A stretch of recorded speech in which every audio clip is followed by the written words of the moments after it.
since last night.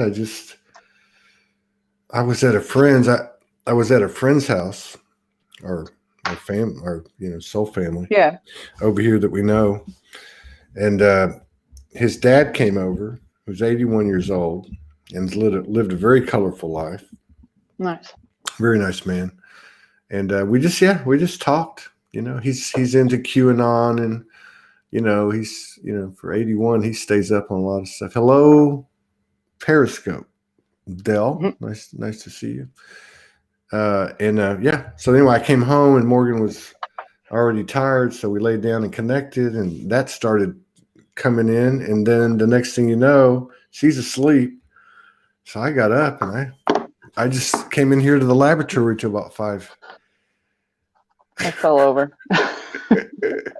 I'm gonna play the intro. Apparently. Real quick. I'm gonna play the intro. Have we got 3 people on Periscope? Do you want me to go out and come back in and see if this fixes? Or do you want this captured on video? Oh, that's Twitter. Through Twitter. Okay. I think it looks fine. I think that there's no coincidences. It looks like you're in one of those Japanese kung fu movies where your lips are moving real fast. Here, I'm gonna. Totally if you want to go out and come in, that's entirely up to you. But I don't think it's going to change. This is how it goes. This is how it goes with us. So I'm going to play the intro real quick. I just want to say too, we've been getting suppressed really, really bad. Like I don't even remember it being this bad in all the years we've been broadcasting. Yeah, something's going on. And it's okay because we're about to roll out our new website. Hey, Ivan, you're doing something right. Is what that means. I guess so. I mean, literally, the replays are pretty strong, but the lives, I mean, they're just not. It's just not getting out there. So, and I know the frequencies, and I know the field of it because I've been dealing with it for so long. And Bruce just says he's going to be a good boy. Bruce, we need to get on the show once and for all. Yes, we do. I had a dream about him the other day, which tripped me out. Really? I don't know. Am I allowed to say that? Yes. Am I allowed to say that? Because if I do, I'm going to end it with him. He needs to come up here and show me what he looks like, because that's part of what the dream was. I have a picture. It was really trippy. I've asked him on. Oh my God. I think he was ready the first time, and I got busy, and then I asked him again, and he was kind of not sure, but he's got to come. He's got to come on. So I agree. I was going to play the intro, but anyway, I'm just letting everybody know if you could share, because I mean this is ridiculous. We're getting probably about 10 to 15% of what we normally pull, and Angela is. As y'all can see, Angela is glitching out over there. This is not a figment of your imagination. And if you haven't tuned into Angela with us before, these things are normal for us, for her. Okay. So I just want to tell you, I believe we're going to Montana in May. May or June. Yay! Yeah. You have to come visit. I am. You're in Montana, right? Yes. Yeah, I'm coming to see you. I'm going to go see Laura and her husband up in nice. And and then my friend's family, they live in, I think they're in, what's it called? Not Helena, the other one. The one where river runs through it. Missoula. Missoula, yeah. I'm right by there too. I'm an hour away from there. Yeah. I don't. So she's twitching a little bit. She says it's the coffee. It's the coffee. So I'm sorry. I don't know if I finished that comment, but yeah, if anyone, if you can share it to a page or to a group, that'd be great. But either way, we'll make it. This is why we're coming out with our own website after 9 years, which I believe is going to be 11/11 when we launch it. Congratulations on that. Yeah, I'm super stoked. Yeah, me too. We got a strike on the Facebook group for nothing. Like they told us, if you do this again, we're going to deactivate your group. Like we didn't even do anything. Like somebody approved a post that had something to do with, something about COVID, but it wasn't like inflammatory. And then we got a strike from YouTube. We get 2 more with them. So I just can see the writing on the wall. So we'll be originating. We'll continue to multi-stream, and we're going to send one of the streams to the site. And then as long as they allow us to keep streaming on the other platforms, we'll keep doing it. But at some point, we'll shift that around, and we'll just be doing it from our own place. And we're going to be putting in a personal profile-based social community like Facebook. Nice. So people can message and upload and download and all that. So, but I can't wait to play in there. I know, man. People like you, the non-Facebook people, because that group's getting really big with Soulogy. I guess it's really YouTube. In fact, since we've been multi-streaming since I guess it was I want to say March or April. YouTube, like whenever I look at the numbers over here, they deleted Laura Eisenhower today. Wow. So, but what I noticed is my Facebook page, which is where we always originated the shows, once we figured out that was the best way to deal with Facebook's algorithms, always has the most number of people. But in the last 2 or 3 weeks, the YouTube channel is pulling more than any of the other channels. So, Laura got deleted today. I'll have to send her a note. See what's from going YouTube or Facebook. I don't know. Robert Scribner. Yeah. Thank you, Robert, said that. So, you asked me a while ago. We're already 9 minutes into it, and we're just sitting here. Yeah, I'm getting really tired of looking at myself, and maybe I need to change the lighting in here. I'm usually not self-conscious, but my hair has turned white. It seems to be disappearing. The men in my family always have a full head of hair, but I don't know what the hell's going on with me. And I don't know what's happening here. So what's going on with you, man? Tell me from what you're in over there. My end. This is awesome over here. My glitchy end. But this is real. This isn't some kind of coincidence. This is the energy at your house with you and your husband and your kids. Yes. What's going on? He was on the phone last night attempting to order something from online Walmart, and it was all working for him. He gives it to me. He's like, okay, here, you get what you need. And I go, and none of it would work for me. It totally ruined his phone. He had to do it again this morning. And then as soon as I touched it this morning, it broke it again. I was like, oh my jeez. He's like, it's like that. It's like that movie. You're like that dude in the movie Powder, You ever see that movie? Goodness. Well, this is serious though.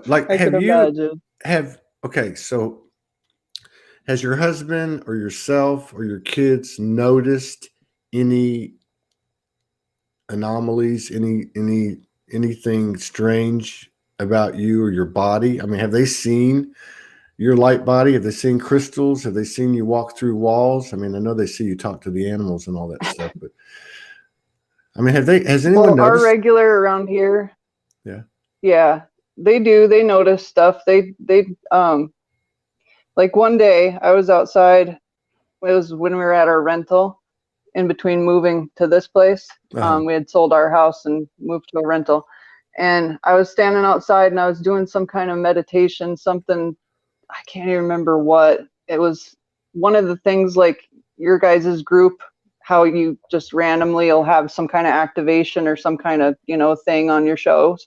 It was one of those I was doing. And I end up going in and I was sky high. And I go in and my kid is like, where are you? I was looking everywhere for you. And I'm like, what are you talking about? I was right outside the door. He's like, I looked 3 times. You weren't there. And I was like, I swear to God, I was right there. And it's things like that don't match up and don't meet. And I'm like, were we on 2 different wavelengths completely? Did they just miss me completely? That's normal for our house. That's regular. Where's Bob? I don't know. She's on another dimension. I think that stuff like that. I think it's happening though. It is. I've noticed that in I want to say the last 2 weeks. I talked about it on this one show.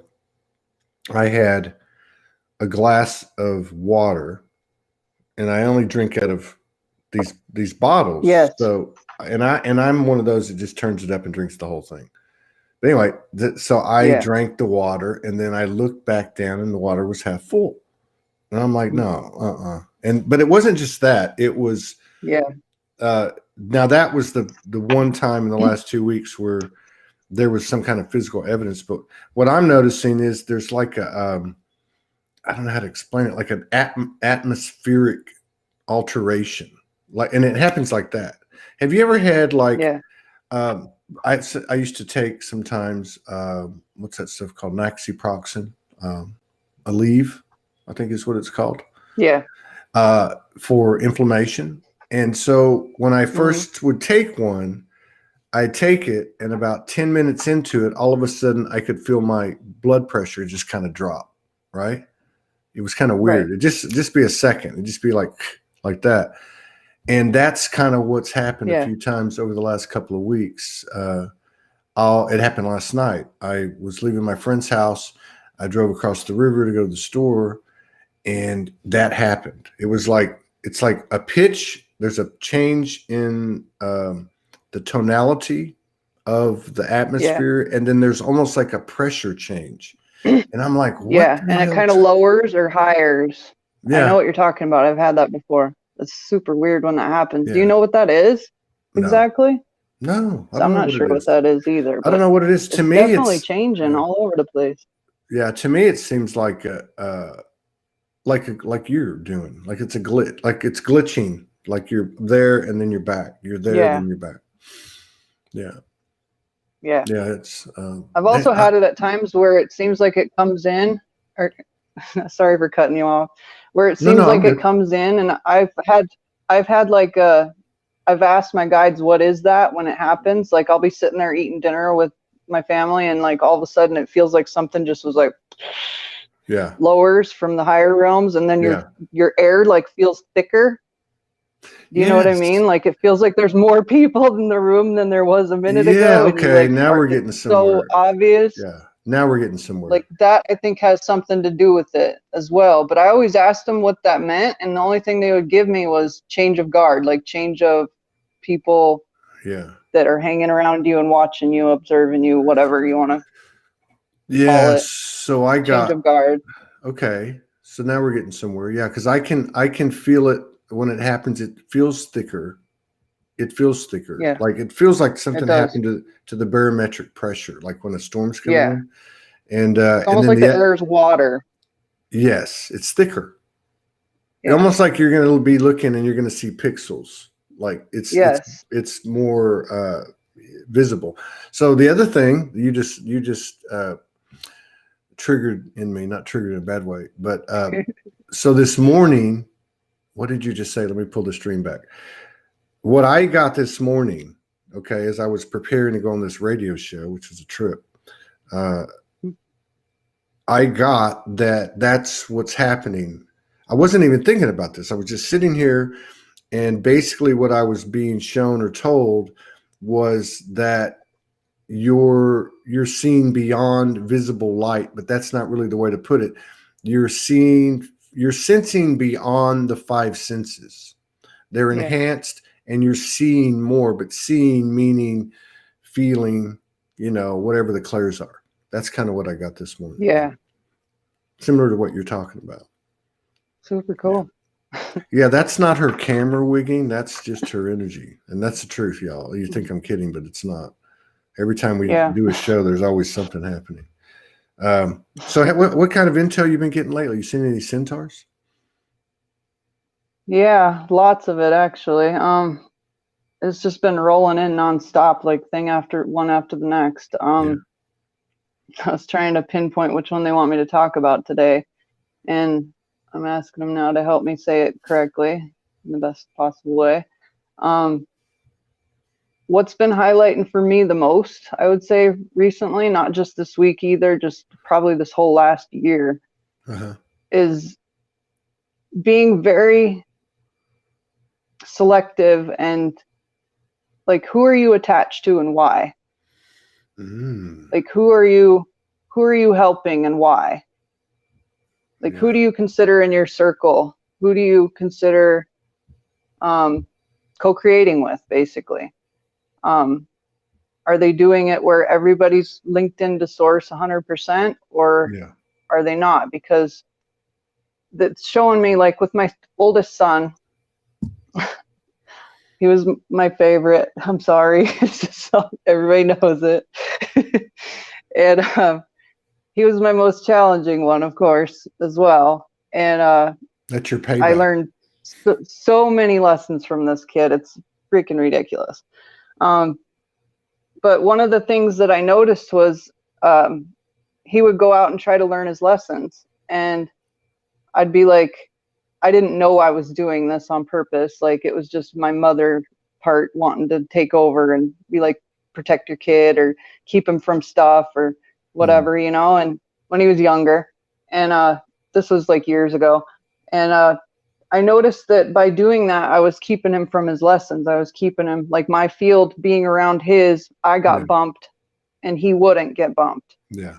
Does that make sense? Yeah. And it was like, I would have his higher self go into his body, turn around and glare at me and be like, give me this psychic thing at the same time, going, I worked really hard for that lesson. I wanted that. Like, why'd you take that from me? Now I got to go do it all again. You know, it was like annoyed almost. And I'm like, okay, so that's obviously not the right way to do it. And then it showed me that, you know, when I did it the next time without interfering, it showed me that his soul grew. And I was like, oh, okay, I get that. And I was open for that and all good. Well, it's showing me with other light workers in particular, let's say, when you go co-create with somebody else, if they're not at your level, if they're not in your resonance, then your field is automatically bigger than theirs. Yeah. To some degree. So when shit hits the fan, basically, you get the biggest bump. And I noticed this because, like I said, with my kid, I was like, oh my God, that was really hard. This is another scenario that I'm putting it in. So when the shift hits the fan, the one with the bigger field gets the bump, as in an expansion, or as in discomfort? No. Yes, discomfort. Okay. So you're swimming. Yeah, this falls in line. It can go either way. Really. This falls in line with what we've been experiencing, and what we're observing. A lot of it. There's a lot of it. And I wonder, so is it, how do you, I think maybe it's like where there's not alignment, you know, like, I don't know if probably one is a higher frequency than the other, I'm sure, but I think to me, and tell me what you think, it's revolving around the old codependent frequency. Yes. Where external expectations are sought, whether they be love or blame, and agenda is another characteristic. Wanting something, and also duplicity, but I don't mean that in a critical or negative way. Duplicity, where the words and the actions don't match the thoughts and the intentions. So, like, we're finding that we can't be in that space. We cannot be in that space with people, and we're having to be standoffish and even cut off certain people, because and it's nothing personal, and that's the thing that needs to be stressed. It's really not at all. Not at all. Not at all. Does that resonate? No blame, but it was showing how it was showing how your lessons are your lessons, and it was showing me how in my life some of the biggest knocks around energetically that I ever got were from being in a situation where somebody couldn't see what you could see, and wanted to go a different way, and if you went along with it, you got hit like 3 times harder than the other person, because you shouldn't have been there to begin with, because you know better. You know what I mean? Yeah, that's right. And I noticed in those situations, that person didn't get hit at all, because, like, when that happened with my youngest son, he was like, I was like, oh my God, I can't believe it. I'm glad that's over. That was really hard. And he's like, no, that was nothing. And he was already on to the next thing. Like it was no big deal. And I'm like, it didn't faze him at all. Like I got all of it. And so, you know what I mean? Like there's something there for sure. Yeah. Yeah. And well, you're actually hitting two issues, which are actually, there's I think, in the same frequency field. So you got the one is you're talking about the frequencies that are not alike enough to align, to bring alignment. And really 1B would be when you get to a certain state of awareness. I hate to put it this way, but there's a penalty that you pay if you go swim in the old muddy waters, because like you do know better, and you do. And then the third thing is, which I think is important too, what you said about your son, because Morgan would say this to me all the time over the years. I'd get something, and then I'd realize that she got it like 6 months before. And I'd say, why the hell didn't you tell me? And she'd say, well, why would I want to take that away from you? Well, yeah. And she also said, why would I want to take that away from you? There's nothing more inspiring than when an individual realizes they've accomplished something, snap. Right. So that's a multiple positives in that. Little redneck. I'm gonna grab my notebook real fast here. Yeah, go ahead. Sorry, what was your question? No, I was just gonna say, have you has there been I think we already kind of covered this, but that there has been more visible presence around me in that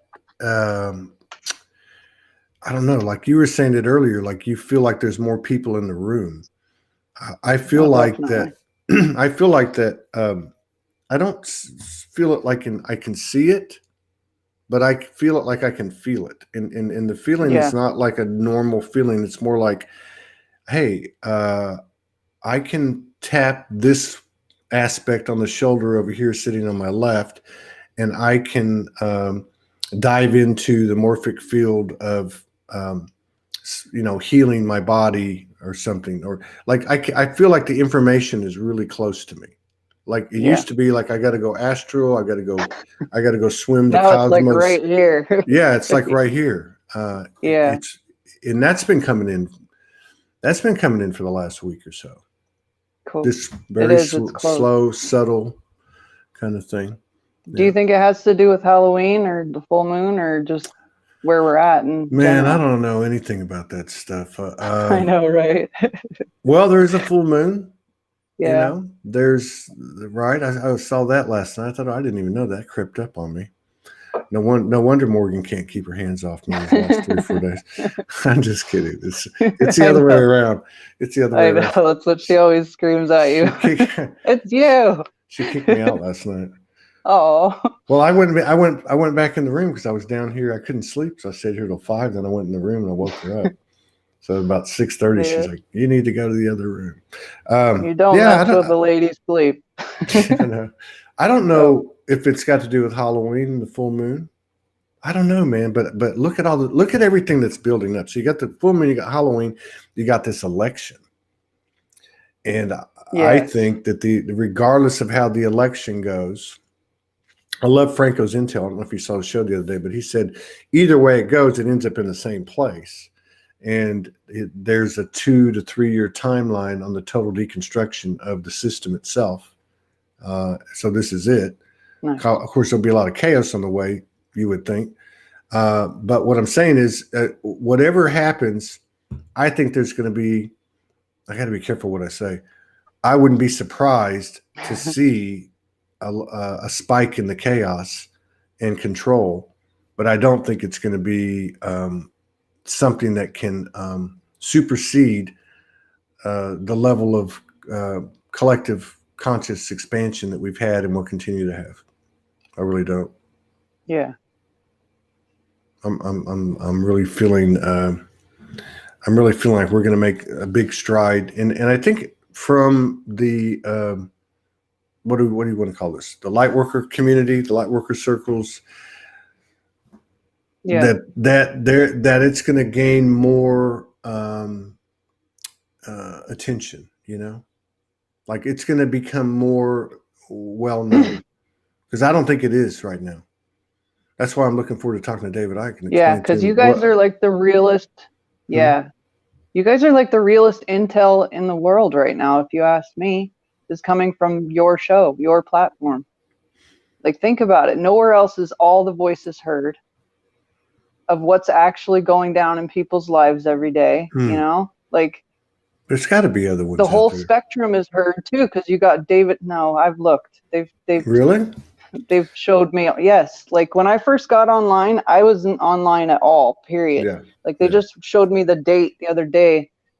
I think it was like April something, 2017. And when I awoke, I swore I was never going to go on Facebook. I swore I was never going to be recorded on a video. I swore like all these things.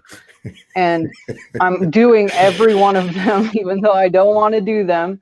And like, my kids are like, that was against our rules. And now you're doing it, Mom. Like, this is what I'm like, oh my God. So anyway, because I'm like, nobody's on YouTube, funny. Nobody's on this. And they're like, now you're breaking all the rules, Mom. Thanks. That's okay. Funny. So, but I was looking in my guides. I was like, they wanted me to go onto YouTube. And I was like, I don't want to go onto YouTube. Why am I going onto YouTube? And they're like, because I was asking inside, where's my family? Where's the other people like me? And so they took me to YouTube and they showed me two people. They showed me your SOULSPEAKS and Alba Wyman. Who? Alba Wyman. Who's Wyman? That? I'm going to write that down. You need to look her up if you don't know who that is. That's what I'm saying. Alba, ALBA, and then Wyman, I think it's WEI or IE, I can't remember. MAN. WEL?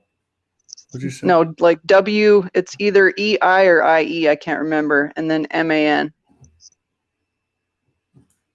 Oh, Wyman. Okay, I got you. Alba Wyman. The hypnosis lady. I don't know who she is, but I'll look her up.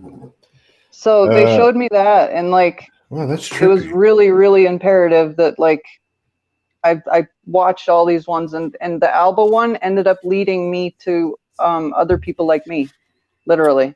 Really? In my life, woke, yeah. The glitcher species. Glitchers, I guess, yeah. Allison said. I like light ninjas myself, but light ninjas. Let's see. Zana says that she is Dolores Cannon's work. Yeah, and then somewhat. Allison says that QHHT. So yeah, that's cool. Yeah, I'm going to check her out. Do you know her? Yeah, I met her in Spokane, Washington at a gathering. She does them all around the world. You're going to get her on the show? You're going to get her on the show? You should. You can host it. I can't get her on there. You come on and you come on and host it. Do a guest host spot. Bring her on. Oh my God! We got to get you out of your shell, man. You know. She's like the unreachable one. She's more unreachable than me, even. Really? If you asked me. Yeah, there's some like that. Sophie Bashford is one. Lisa Renee's another one. Yep. But you know, I'm actually, you know, I'm looking at this thing too, and I've been watching. You know, I watch podcasts just to see what they're doing and the nuances, really, the energy more than anything else. And I've noticed they've kind of gone flat. Like the topics, the conversation is like beating a dead horse. Like what else is there to talk about? You know, how many ways can you slice this up, you know? But that's why I look at it and I think, you know, so we know who we are in this community, you know, people like you, people like me, people that watch, and now we say broaden the circle out like a spiral.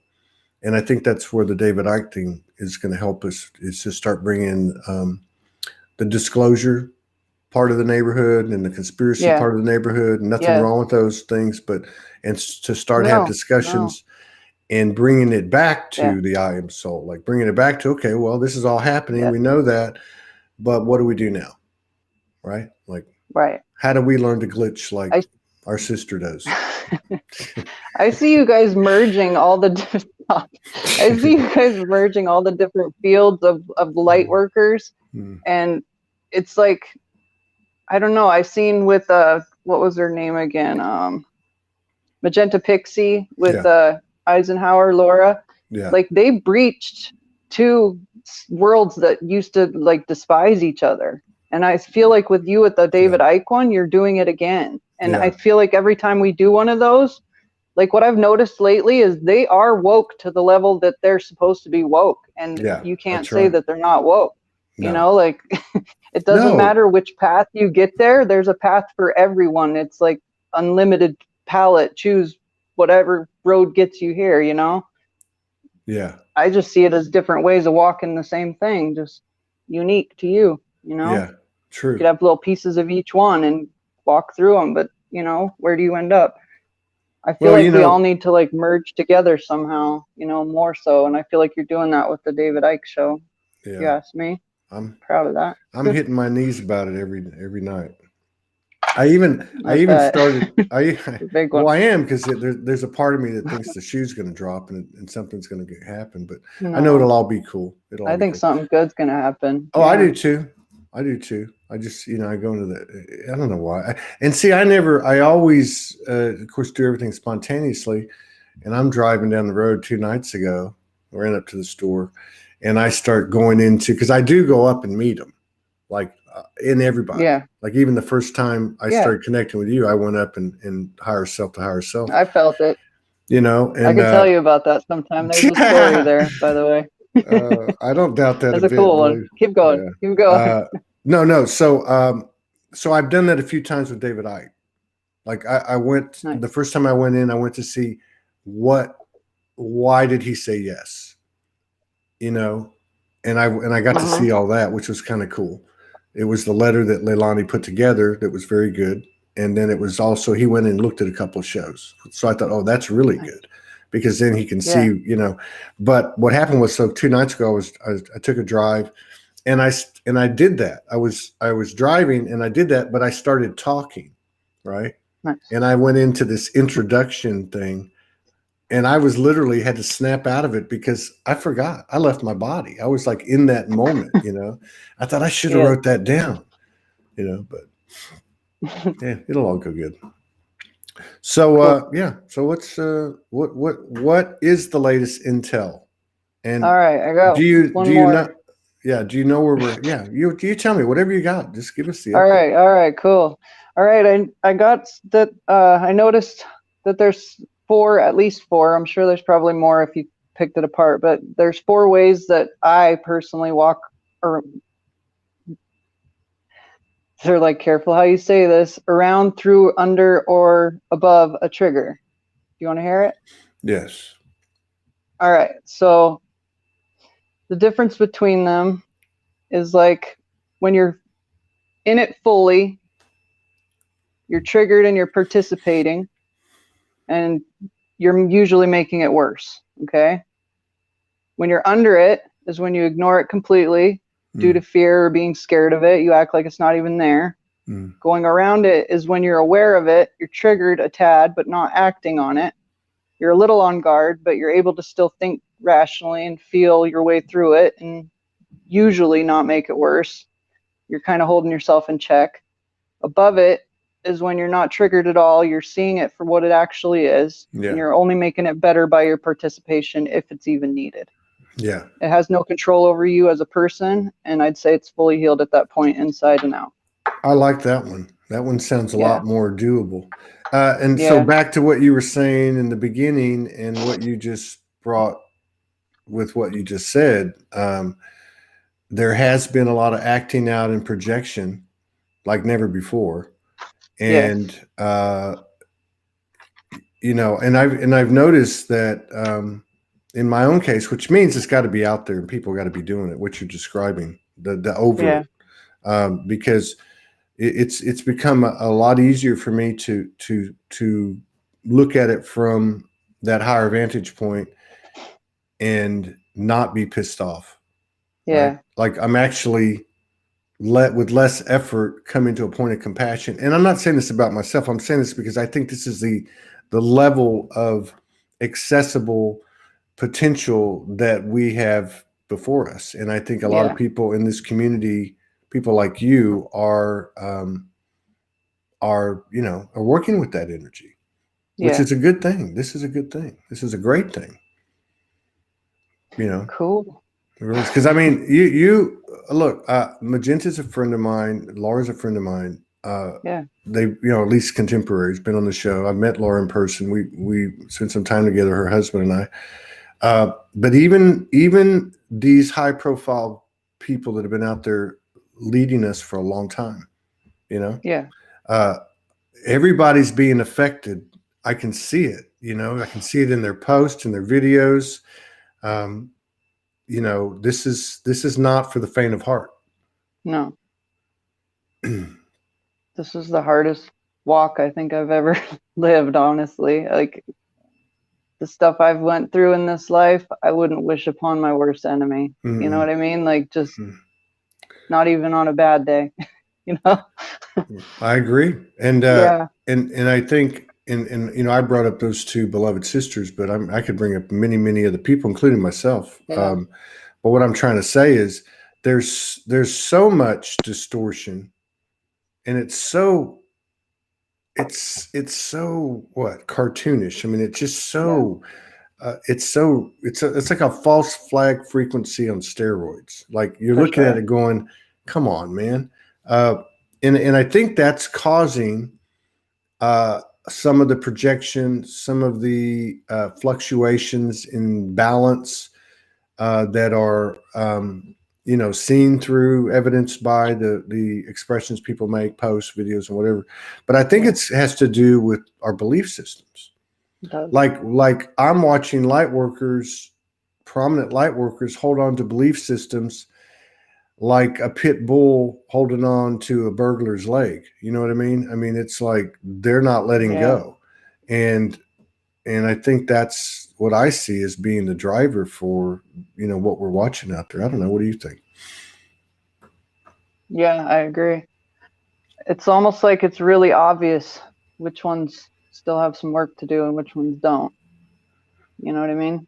It's getting a little more visible. Yeah, it is. A lot more visible, actually. And then it makes you turn around and go, okay, well, what am I missing? On myself. If it's that visible out there, what am I not seeing? That's right. That's exactly right. So it goes both ways. Like just them as that mirror is making us look more as well. So it's not a one-way street. We all got stuff to clean up. Nobody's 100% done. Exactly. That's exactly right. And there is, and if you're seeing something, and this is not a cliche, if you're seeing something in someone and you're anywhere but above it, that above that you talked about, the higher vantage point, if you're not in that spot, first of all, if you're in that spot, you don't have to say a damn thing because you just know. Exactly. You look at it and you move on, like you were talking about your son. Yeah. If you're not in that spot and it's clinging to you, which you're really clinging to it, then there's something going on. And it does. And the crazy thing, it doesn't always have to be exactly the same thing, but it carries the same frequency. You know what I mean? Like for instance, if somebody wants to be known, they want to have an expanded awareness publicly about what they do, because everyone has something beautiful to offer, and they see somebody who has a lot of attention, who gets a lot of attention, or whatever the case is, they might project through jealousy or envy, where the other person gets triggered by it, that's carrying a, work your nose to the grindstone kind of thing, like overdoing it, overkill, insecurity based on, so there's always a lot to look for. That's for sure. And that's really funny, is what you're talking about was something I had wrote, and it came down to self-value and confidence. Yeah. Self-value. Yeah. And how basically it was showing me how if we as light workers, I mean, it's bad enough getting it from the people that aren't woke, you know? Yeah. The jealousy, the envy, the whatever, you know, stuff. Like, just think of how much brighter we'd all shine if we could just like get that in check for ourselves. Because like, I did a whole spiel about, I don't know if you have time to do it all, but yeah, let's do it. Really? We value your intel. You saw the comments. People want to hear what you got to say. I don't see the comments. I don't you don't see the comments? You can't see the comments? No, I can't see them. Oh I'm on my phone. It's like I was wondering how you're keeping your composure. Everybody's talking about your glitching. You're funny. glitching. I am seeing Hello, her. Everybody. See, I am morphing. Candace says I am seeing her glitch out of the screen. Okay. Oh my goodness. And then who was the other one that was here?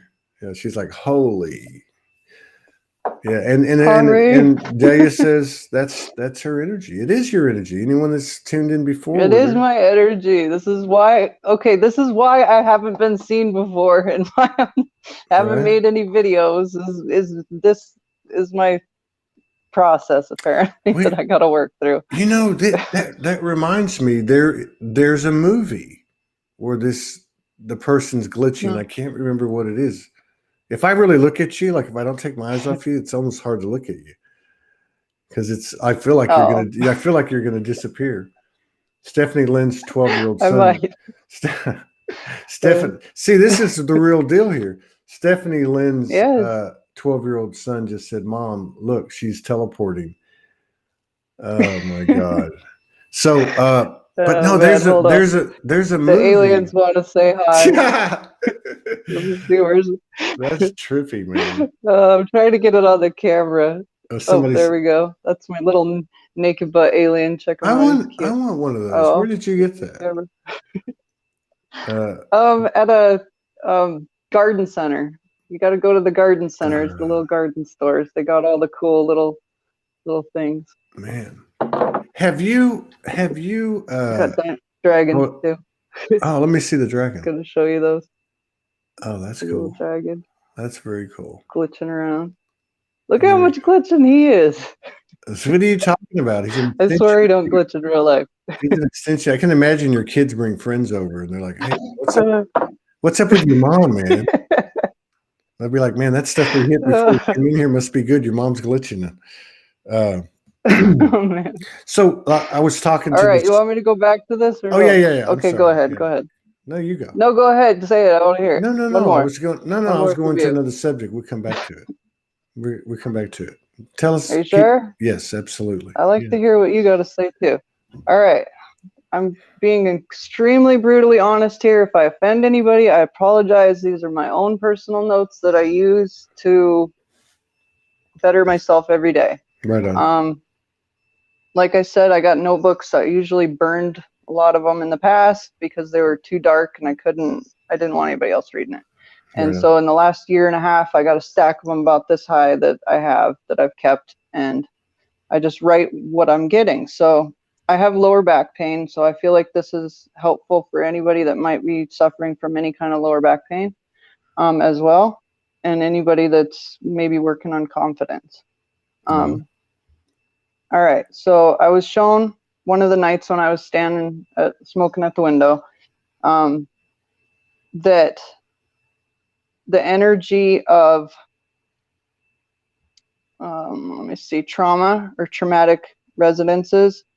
Okay, I'm just going to read it. I apologize if I offend anybody. It says, I was shown last night that the pain, fear, hurt, and disharmony of the lower spine was matching the same vibration, feel, and resonance of trauma, traumatic episodes of life, the feel of it, and how much I resisted those energies and haven't found love and self for them as of yet.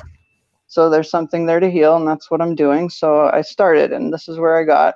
It says, it's connected to out of control situations, people, energies, and entities.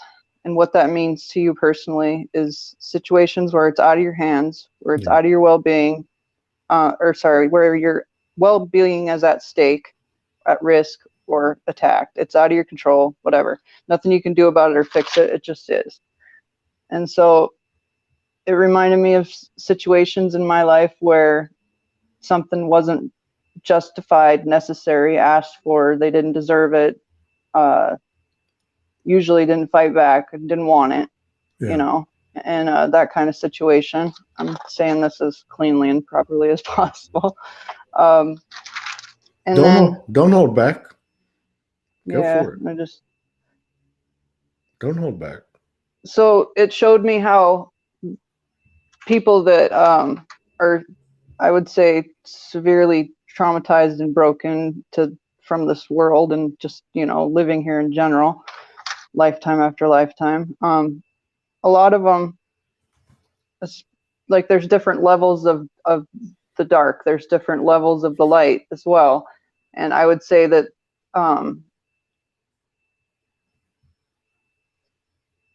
what I was hitting on here was the darkest level of that, the ones that did it on purpose, the ones that enjoyed it, the ones that's, you know, it was pleasurable or whatever for them. So there was polarities at play, because, you know, that's two totally different spectrums. So how do you find a balance with these very extreme examples? To where you don't have like too much of one or not the other, because some people like me, I'll be the example, I guess I'm the guinea pig today, seem to have so much not wanting to hurt somebody that they actually, like, if you actually were in a situation, you find it challenging to even defend yourself. You know what I mean? Like, because you really don't want to hit somebody, because you know what it's like to be on the other side of that, and you know how much that sucks. So I was like, okay, so what is that then? And it seemed that I was carrying too much compassion and love and responsibility for others who at that time were not responsible for themselves. Okay, so it goes feeling responsible for what you're not responsible for versus feeling not responsible for self or others. Because if you truly loved and valued yourself, you're not going to allow yourself to even get in those situations or even be around those types of people, in my opinion. Right? Yes, I get that. And I get what you're saying from both sides. And this goes back to what we were saying earlier about it doesn't always look the same. No. But so energy can come at you, and we can even do it. Like, I love you, Angela, but yes, heard that. You know what I mean? You know what I'm talking about? I'll always love you, but let me go ahead and dress you down a little bit. That's that to me is hurtful, right? Yes, like, extremely. You know what I mean? But like, I know I've done it before. I know I've had to have done that. I don't know when, but I know I've had to be in that situation and been the perpetrator or the victimizer. Pretty much. Yeah, that's cool what you're talking about too, because so how do you do that? Because you can't just turn the other cheek energetically forever. And you can't be the victimizer. And you 0 point. Those two things. And this is the stuff that's happening though day by day now. Like, this is where the proving grounds are. It's not in the books anymore, in the lectures and the videos and the shows and the tapes. It's in the notebooks of the people at home. That's right. It's actually happening in our day-to-day interactions with people, both virtual and in person. And what you said at the top of the show is a perfect example of where we're at. It's almost like what you were saying is, look, you know what level of awareness you have now. Own it. And if you choose to go swim in those muddy, murky waters that you used to live in, then just understand that there's going to be a price to pay for that. And you're the one that's going to get it, not the others. Right? Yeah. And that's what you were saying about your son. That's very accurate, because they're in a natural state. You're going into an unnatural state that you've graduated from. And if you're going to go in there, there's going to be a level of gook, of something that kind of like goo kind of attaches to you. It doesn't just, you can't just go in there and come out clean and pristine. Right. But this is causing, this is creating, and I've seen people writing about this. I saw Judith Kuzel writing about this, who I think is like the Glinda, the Good Witch of the North, godmother, fairy godmother type of, she's such a beautiful lady. But I remember seeing something she was writing, other people have been writing, which is they're having to let people go.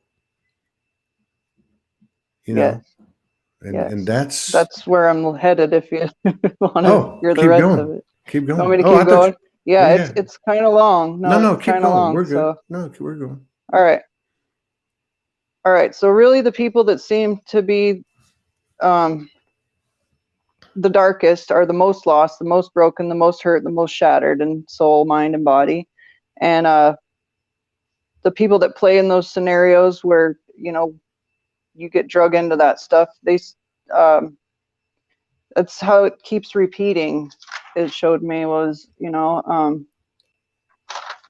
did I write that? I wrote it so that I would understand it, but I'm trying to figure out how to explain that to you guys. It would just look like a cycle that kept repeating. It was like if you didn't care about yourself, you ended up in that situation, and by being in that situation, it caused you to not care about yourself more, so you ended up in that situation again and again and again, and then pretty soon you're the one that's doing it instead of the one that's getting it done too. It showed like that was how they were actually created. Does that make sense? Yes. Yes. And that's how come they're confused and don't know how they got there, because that was my experience with it. Not me doing it, but having it done to me. The person that did it was like just as confused as me at that moment, if you ask me. Yeah. And then they continue to just not look there or address what's there, their feelings, their behaviors. They stuff it down until it erupts again, and then the cycle repeats.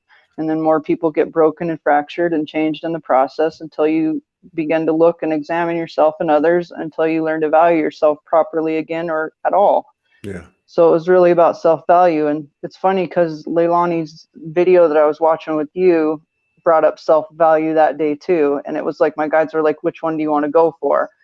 And I didn't have any clue that I picked the back pain one, because I just randomly felt that it was similar. Because when I felt into that vibration, I realized that there was pain in my body at that point. And I was like, oh my goodness, they got the same vibration. They got the same connection. So I had no idea that this was going to lead to self-value again as well. So I was like, that's crazy. And I have had, the self value stuff. I think everybody does. When did you pull this stuff down? Was it in September? This right here that I'm reading? Mm-hmm. This was like last Saturday. Last Saturday. Yeah. Because I remember last month before we left for Sedona, that's what Morgan was pulling in about September, was about self-value, self-neglect. Like we were talking about, like putting others before you, right? And depleting your own field because you're over giving. God, you said something else too that really, really rang true. You just said something else. So I remember I had this one family member, prominent family member, before I left, 4 years ago, that I had to interact with daily. And I found myself enabling the frequency. I was really dropping down into this frequency, and I was playing in that field without authenticity and basically irrationally. And as you were saying that, I was thinking, wow, I was actually, because I really get what you're saying at the beginning of the show now, which is really, this is more of what you were saying, that we're basically we're taking the hit. We're taking the hit. If we go down taking their lesson away. Yeah, that's right. So we're enabling, more importantly, we're enabling this person to continue unchecked in this behavioral pattern. And I remember my exchanges with this particular family member. I would walk away feeling like shit. Not because they upset me, but because I was upset with myself for being so disingenuous, you know? Yeah. Thank you for that. Thank you for that. You're welcome. Thank you for that. I'm glad I helped you. That just got integrated and aligned. Deleted, gone. Yeah. Understood. Understood. Right. Yes. Yes. Become aware, then transform. All right. Back to self-value. Back on point here. So I remember as a little kid, I had value in myself, and it was like I was told over and over again by like other people around you, like, who do you think you are, or whatever, you know. I don't know. I was really light, like I was really happy. So kids were always like, I don't know. Yeah. My siblings were like, you're an alien. You don't belong here. Everybody else wanted to, like, you know, be all top dog, and I'm just like, leave me alone. I just want to be happy. You know what I mean? Like, I don't know. But anyway, it was saying how all right, let's see. It says how you start originally as a child. You already have that inner strength and knowing and your innate wisdom that allowed you to cultivate your own definition of self-value. So you would value yourself, you know, until somebody else would be like, who do you think you are? Or somebody like say, let's say, after hearing it so many times, though, you begin to like start to believe them. You start to cultivate a doubt, I guess you'd say, eventually, especially when it comes from somebody that you care about, like a friend or somebody you thought you had your back or you thought knew you. Even it could be a sibling, a lover, a parent, a role model, a teacher, a neighbor, anyone really could, you know, do that. And what's making them do that in the first place is their own lack of self-value, you know? Yeah. Because I grew up in this neighborhood where this girl from California moved in, and she I love her dearly still to this day, but this is a funny story. But she came to our neighborhood, and I was thinking, oh, I'm finally not the only girl in my neighborhood anymore. And so she comes in, and she's related to everybody in the neighborhood. And so she was trying to like trump me, I guess you'd say. I'd been there my whole life, and she just showed up like a week ago and is trying to trump me. And I'm like, who the heck do you think you are? And she's looking at me going, who the heck do you think you are? You know, we ended up friends, but like it started that way, which was kind of funny. And but you know, those are the things that eventually start to wear down on you in self-value, when people are like, know your place, or, you know, a lot of times they try to put you in a category based on like how much money you make, or what neighborhood you live in, or what you drive, or who you know. These are all like false ways of value. You know, they're surface value, if I had to give it a name. It's not like depth value. You know what I mean? Yeah. And all those things are designed to knock out the depth value, if you ask my opinion. Yeah. Right? I get you. Where am I going with this? So basically it was like, we gotta I feel like it's like a program that's being used against us, and we gotta like hack it, basically. And so I was wondering where it led, and I was asking my team, like, how do we address this? How do you own your confidence regardless of who's around and regardless of the scrutiny of others? And it says, by believing it fully, wholeheartedly, not only about yourself, but all others, and holding to and embodying that. We are all divine humans in the flesh and bone, here to learn and hone our abilities as source itself, mother, father, God, source of all that is. And due to that, and that alone, we are all valuable, no matter what. Yeah. And you are the only one that can truly give yourself your own value and worth, and you are the only one that can truly take it away. It was never really in anybody else's hands at all. Right on. And that's what I came to with that one. Right on. Yeah. There was more, but I don't know how to tie it in together. You're making a. It was like 3 days of stuff. I'm glitching. I know. I'm glitching now. Somebody said their eyes. Here. Someone said their right eye's starting to glitch now. But you know what I think. You know what I think is, because I'm very sensitive to the.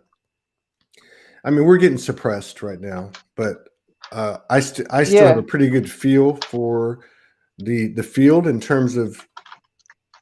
It's not about how many people walk in the door. It's about how many of them are engaged in listening, messaging, comment, whatever. And what I'm saying is that this is what I love about what I do, because what I'm a part of is because we're not sitting here talking about always visitations and out of bodies and divine episodes. This is the real meat and potatoes right here, and what you're talking about. Yeah. These are the downloads like Morgan gets.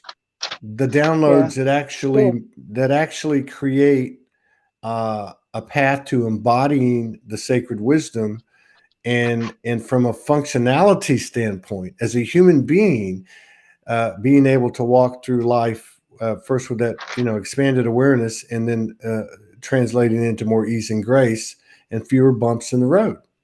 Yeah. And this is why I love these conversations. Thank you. All right. I'm going to skip out of that one for the moment, because it went some more crazy ways, and I just feel like we don't have time to do that all the way. I was asking my guides what they want me to say here, and I wanted to touch on something from earlier that we were talking about, of when to. Sorry. No rush. Whatever. We're good. I just seen a point here. It's like my big lesson when I was doing that with my kid was knowing when to help somebody and when not to help somebody. I feel like that's a topic we should maybe hit on here. When to help somebody and when not to somebody. Yeah. Yeah. So would that also include, because we know there's patterns that just have different superficial faces on the top. Okay, so would that be the same as when to say something and when not to? Yeah. You know what I mean? Like that was my next one. It says knowing when to speak and when to stay silent. I swear to God, it says it right there. I have that one. I think I have that one. Yeah, I think I have that one down. My philosophy is, if you know it, then why do you got to say it? And if you don't know it, all the more reason to keep your mouth shut, Yeah, that's a good one. The other one underneath that was knowing who to co-create with and who not to co-create with. Yeah. At that time. Yeah. And do you think too, I mean, there's no permanence to these separations, like I was talking about earlier with Judith Kuzin and other people that I've seen. And I think that's another thing that we've got to keep in mind. It's not like the end of the world, It's what? Yeah, no, she's been glitching the whole time. Oh, really? It's like the Grace Solaris show. Yeah, she's over here like Morgan. Yeah, she says hi. Yeah. Sorry. But no, I think because everything. Look, if we shut down and say this person is an asshole or whatever, and we shut down, that means we're closing our field down. Then we are now at that point. We are the line of separation. We can energetically separate and make space and co-create over here with other collaborators, and stay open to my own growth and their own growth, and we'll meet you in the middle. But that's important. I think that's a very important thing, because what I'm watching happening, which is kind of weird, is like people talked about the Great Divide that was coming this year. Yeah. And it's like yesterday it came to me. I was like, oh, so separation is leading to oneness. This expansion of separation and division is actually leading to oneness. It's got to happen, just like you were talking about. Let's say there's only two people in the world, those who are awake and that one who's not. And just what you're saying, right? You're not going to enable their reality that you can see they're hitting their head or they're unconscious about something. Mm-hmm. You're not going to say anything, or do you? Because you're about to answer that question. Because we need them to discover to have the epiphany and to go boom. That's going to help all of us. It's not just helping them. So when do you say something? When do you say something to someone? Do you say it when I feel into it? You feel into I it? feel into it. I can feel whether if you think into what you're going to say, and then you hold that for a second and actually feel it in your body, you can actually feel what the reaction of that comment would actually be. Is it beneficial or is it not beneficial? That's how I do it, but it's very helpful, very useful. There's another thing too about. Go ahead. Go ahead. I think your comment, mine's going to take us somewhere else. Go ahead. Yeah, I was going to just add that what I think about, one of the things I think about is when somebody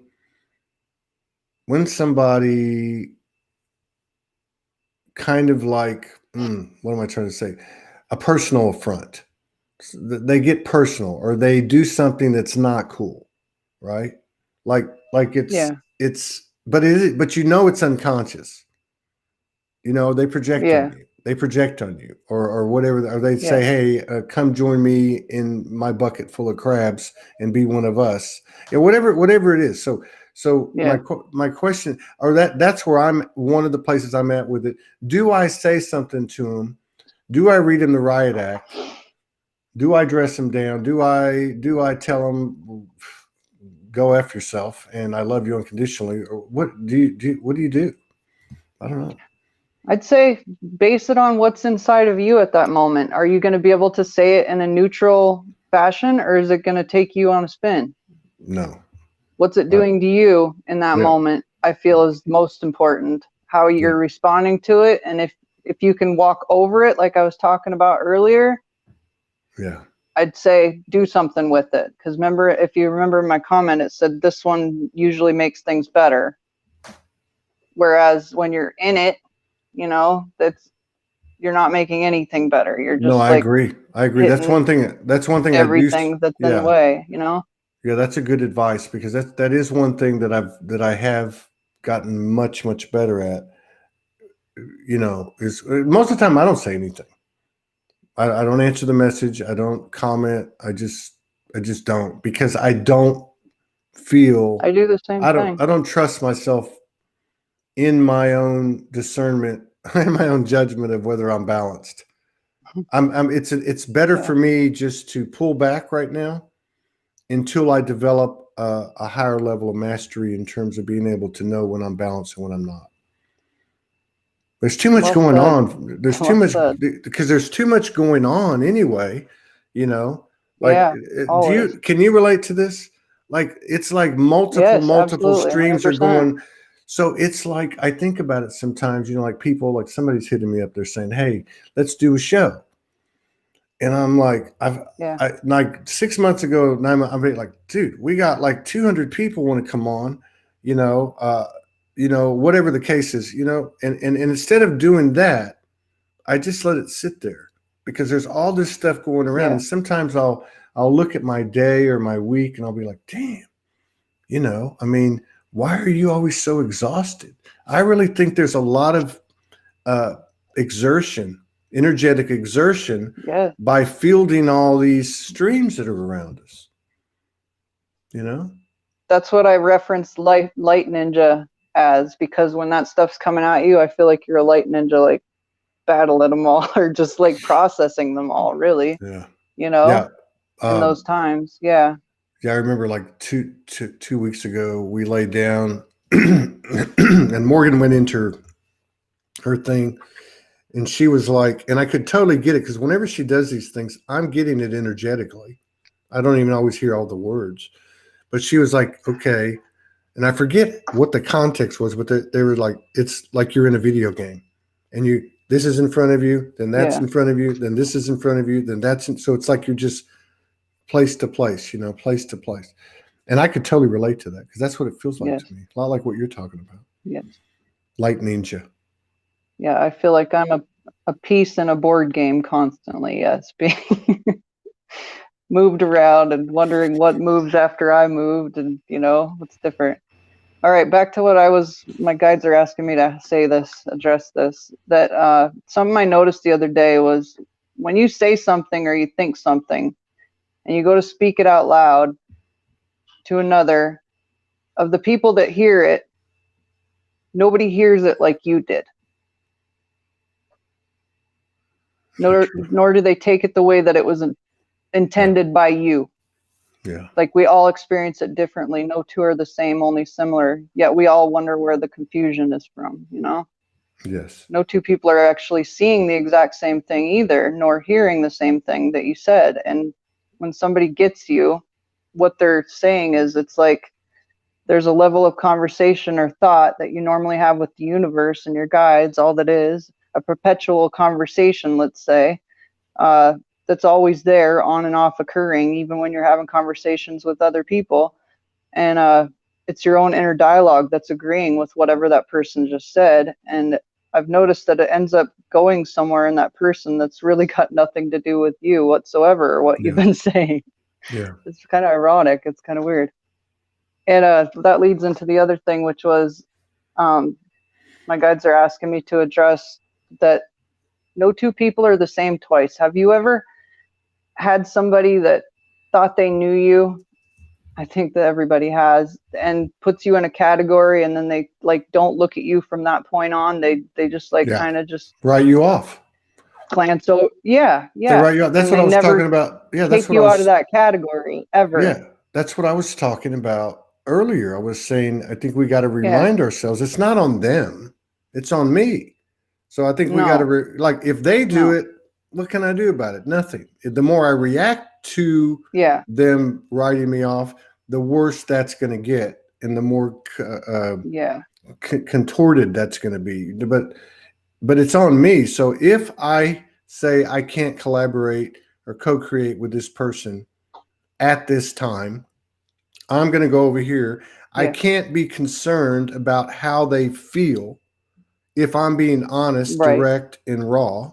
Okay. Yeah. But the thing is, I can't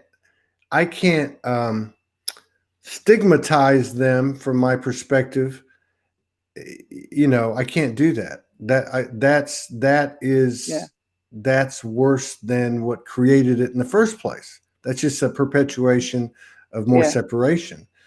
And we've had this happen over here on this end with some people that have attacked us over the years. We broke bread with a few, and some we haven't, and I'm not gonna lie about it. I don't block people, but I got a couple people blocked because I got tired of their bullshit. Yeah. Now I'm not happy with myself. There's a part of me that knows that's not cool. That's why I don't block people. But sometimes you can talk to someone till you're blue in the face and nothing's going to change. But what I'm not going to do is have somebody go, "Oh, well, just let it all go. We're all one." Fuck off. Okay. Fuck off. I'm a human, and the human will be respected, just like my Syrian aspect and all your multidimensional aspects. There's something about owning up to things. Yeah, here we go. So there's something that about owning up to the shit that we've all done. You've done. Especially if you've done it last week or yesterday, because the energies are bringing that stuff up. And it's okay. It's okay to F up, man. It's okay. We all do it. Yes, it is. That's how you learn. Yeah, it's okay. That's how we all learn. Yeah. But it's important. Everybody. It's important. Yeah, I think it's important to own up to your stuff, because there's a lot of code in that. Yeah. There's a lot of code when people see you're missing completely a giant piece. Yeah. If you're not owning it, you're not even getting it, you know? Now, we've all been there too. You advance from there. But there's also another one too, where you, like you were talking about earlier, where you go down into those muddy waters and you're the one that pays the price, right? Where you go into these, like, so you take the high road, right? This is, I think, an old program, right? So you take the high road, you go into this situation where this person was a total jerk, and then it got convoluted. So like they hit you first, you hit them back, kind of thing, you know. And you go in and you say, hey, I apologize for what I've done. And they don't say shit. Like, you know what I mean? Like, I think because of those instances, we're kind of hesitant to go in and do something like that. But really, with what you're saying, if you go do that, it's not even about what they say. It's just the fact that you're doing it. You do it for yourself. Boom, you're gone. Like your son, like you said with your son, he went on to the next thing. Yeah. Totally. Yeah. What if them acting that way was done specifically only to slow you down from what you're attempting to create? Like, what if that was the whole entire thing? Yeah. And you being mad at them or seeing them sourly, let's say, in that light, you're doing what other people do when they see you in one way and never look at you again. They just put you in a category and you're forever that category. Yeah. Stigmatized. You know what I mean? Because I don't know about you guys, but I'm changing every freaking day. Absolutely. I'm asking my guides, like, how do I introduce myself to these people when I don't even know who I am every day? We know who you are. You're the glitchy. You know what I mean? Like, you're the glitchy lady. I'm the glitchy. I'm gonna start doing it, man. Of all the things I wanted to be known as, I can tell you that wasn't in my top. Well, next time you're gonna disappear. This is the real deal, though. Oh my goodness. You're glitching. It's not some coincidence. Oh, where were you though? Because that was a good one. Where were you at? What if their job was to be that for you, to distract you? What if that's nothing but a distraction? Yes. Well, and a gift. You're not meant to change their mind. No. You're not meant to stop them or change them or make them different. You're meant to just not be bothered by it. Do you remember that? Do you remember there was a dude on about 2 months ago, and he was a life coach, and he was kind of like a muscular guy, like he works out, right? Yeah. And he came on. What was he talking about? Well, I don't know. He was kind of wanting to talk about what he does, and I kind of pulled him off of it. And the next thing you know, he says we had a breakthrough, and he's like, you know, I have 2 siblings. I was never close to my father. And my entire life, we had this thing. Mm-hmm. My father's about to pass. My siblings call me on the phone, and I guess he went to see his father. But then he said that his father had sexually abused him. Okay. I think I did see this one, actually. Did you see that? And then he came back and he said, my father came to me after he transitioned. Yep. Remember? So where I'm going with this is how this guy, how this mirror of himself came to him and said, can you forgive me? And he said, yes.